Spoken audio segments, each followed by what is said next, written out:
Bonjour, bienvenue au salon Studirama Grande École. Je reçois Guillaume Bigot, directeur général de l'IPAG. Bonjour Guillaume Bigot. Bonjour Karine Darmon. Dites-moi, vous avez une formation, une pédagogie un peu particulière, vous faites de nombreux partenariats sur des disciplinaires, vous formez des professionnels, vous avez vraiment nourri des partenariats pédagogiques qui sortent un peu de l'ordinaire et du champ traditionnel des écoles de management. Entre nous, comment des classements peuvent-ils valoriser tout cet apport pédagogique? En fait, voilà, comme on est entre nous, je peux tout vous dire. En fait, ils ne le peuvent pas. Le principe des classements, c'est de se baser sur des choses qui sont standards, sur des choses qui sont comparables. On compare des choux et non pas des choux avec des carottes. Donc, si vous faites des choses qui sortent un peu des standards, les classements ne peuvent pas les appréhender. Ça ne veut pas dire que les classements sont mal faits, ça veut dire que les classements, ils ne peuvent pas tenir compte de l'originalité. À un certain degré de finesse, ils ne peuvent plus appréhender l'originalité. Voilà, c'est un système métrique, le classement. C'est quelque chose qui doit se comparer. Alors nous, en tant que professionnels des écoles de commerce, qu'on soit bien ou pas bien classé, désormais l'UPAG est plutôt très bien classé, donc on n'a pas, si vous voulez, de reproches à formuler au classement. On comprend leurs contraintes. Néanmoins, c'est peut-être intéressant d'éclairer les jeunes qui cherchent des écoles avec les limites de ces classements. Je pense que les limites sont assez simples à comprendre. D'abord, il faut comprendre que dans la presse, je viens du monde de la presse, donc je connais un peu la presse. Dans la presse, quand vous avez des dizaines et des dizaines d'écoles à classer, vous devez vérifier les informations que déclarent des dizaines et des dizaines d'écoles. Donc humainement, ce n'est pas possible de vérifier l'ensemble de ces informations. Voilà. Donc déjà, il y a un problème, il y a un obstacle technique.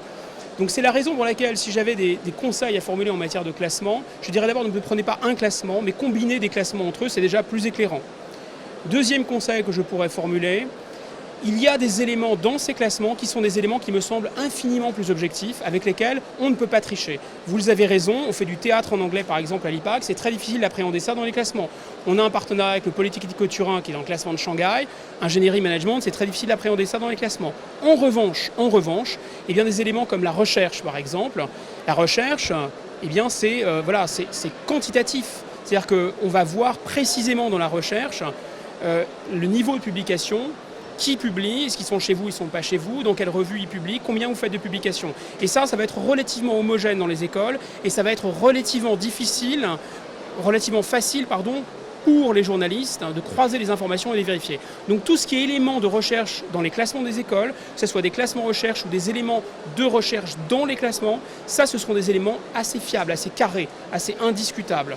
Mais est-ce que des étoiles CNRS ou des publications mettent vraiment en avant les projets de recherche des écoles? Est-ce que vraiment ça valorise? Est-ce qu'on a des étoiles CNRS Oui, je pense que si on parle simplement de quantité et de qualité de la recherche, alors là oui, ce sont des éléments relativement fiables et relativement indiscutables, d'accord? Maintenant, si la question que vous posez, c'est est-ce que la recherche, c'est le cœur ou c'est un des dispositifs parmi d'autres? Bien évidemment que c'est un des dispositifs parmi d'autres, ce n'est pas la seule chose qu'il faut prendre en compte. Mais je dis simplement que dans les classements, la recherche est facile à comparer et fiable, c'est carré. On ne peut pas tricher avec la recherche. De la même façon, je pense que lorsque les journalistes, et c'est vrai que c'est très intéressant qu'ils le fassent, ne se basent pas seulement sur les déclarations des écoles, mais vont plus loin. Et ils le font par exemple en matière de salaire. Ils nous demandent des bases de nos diplômés de l'année et ils vont eux-mêmes téléphoner des échantillons de ces bases et ils vont, à partir des informations qu'ils vont retrouver à la source, vérifier quel va être le niveau de salaire.